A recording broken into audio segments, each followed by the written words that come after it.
It just is. And they like to get out. So what are some other tips that you may have to help people make a smoother move that we may not have talked about, that you would help you as a mover just make things easier for you? I appreciate that question. A couple of things that people hardly think about when the mover is arriving. Animals get really stressed when there's a lot of moving parts going on. Right. So if you could, maybe take your dog, cat, squirrel, whatever, whatever you got in the house, take them to that squirrel. That's so good. Take them to like a sitter or vet or somebody that day. You know what I mean? Yeah. Just so that the animal is not stressed, because once you start shifting furniture around and moving things, it stresses animals. Yeah. Yeah.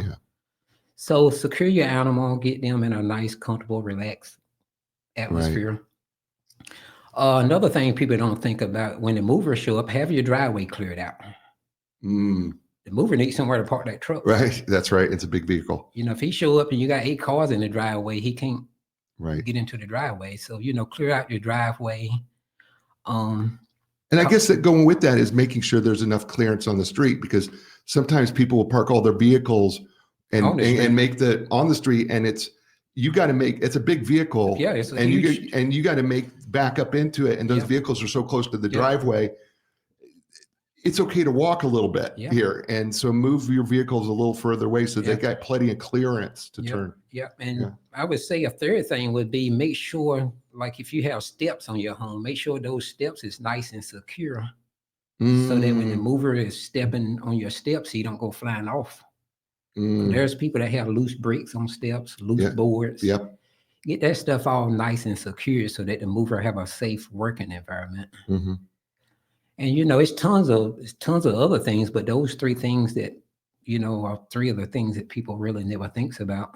Right. When I mean, the mover right. The animal thing, I think, is really, really critical here, because you're right. With all the moving parts, which is unusual for any animal in the house, if you put them in a crate, you're still got a lot of moving parts, and they're still stressed.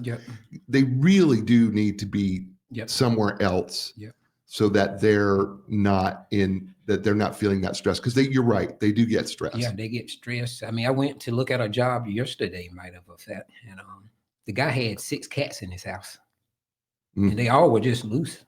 Yeah.